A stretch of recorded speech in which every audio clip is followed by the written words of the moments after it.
We're going to start the assessment. So what we'll do in a minute is you're going to log on and the computer is going to pair you with somebody else in the room. Remembering that what we're doing is assessing your collaboration and your problem solving, so your thinking and the way you work with somebody else. So most of the students do find it quite challenging, not necessarily because the tasks are hard, but because the tasks are asking them to do something different.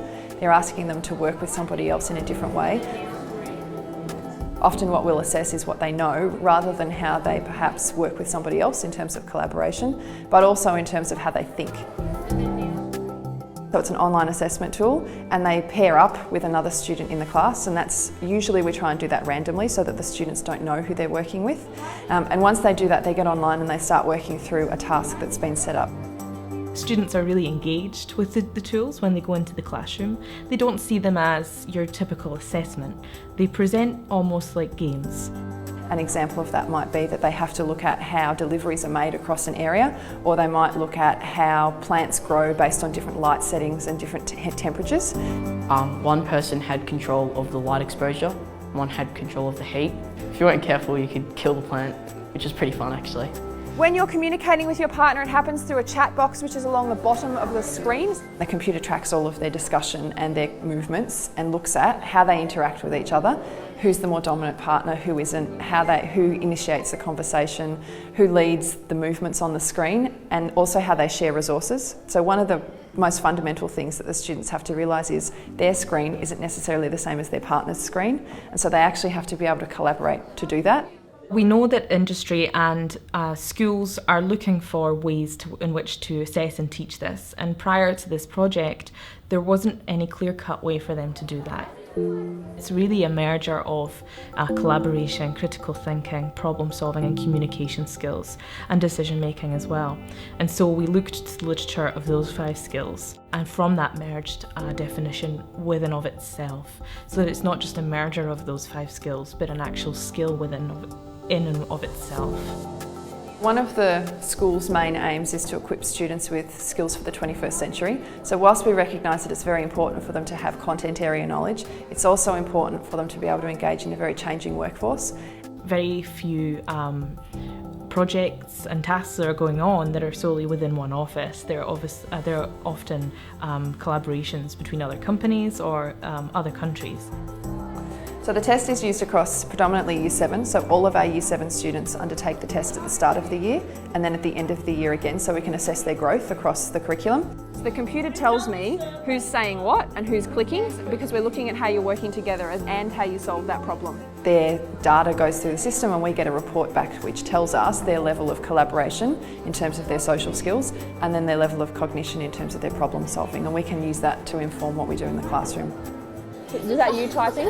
Yeah, and they haven't replied. They're antisocial. Well, data is very important to good teaching because it really moves the theory into the practice.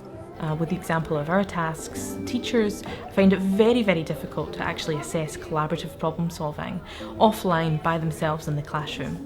If you can imagine one single teacher trying to assess every student in the classroom while they're working in groups, how they're interacting with every single other student in the group, it soon becomes an impossible task even for the best of our teachers. And so the tool provides that baseline measure that teachers can work with so that they have some estimate of where their student lies on the skill. What I've learnt is that sometimes collaborative problem solving skills develop quite naturally in students.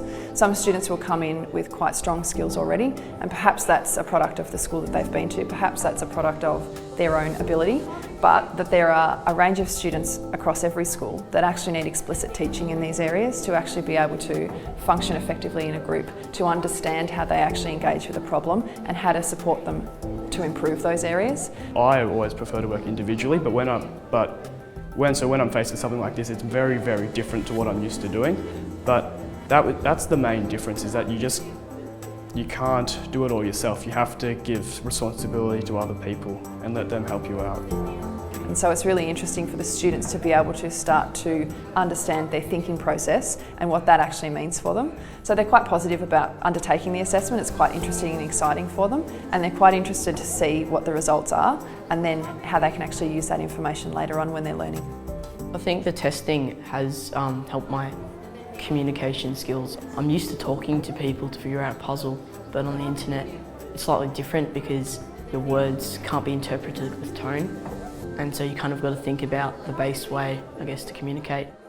I think it's a really valuable tool for other schools to use, partly because it provides data that we don't necessarily have at the moment in terms of our curriculum, and particularly at a teacher level, what you're doing outside of the content that you're delivering to students, how you're developing them as a whole person in terms of their skills and their own abilities is a really useful thing. So it's something that is really valuable for schools and for individual teachers in terms of improving their practice and the outcomes that we give the students.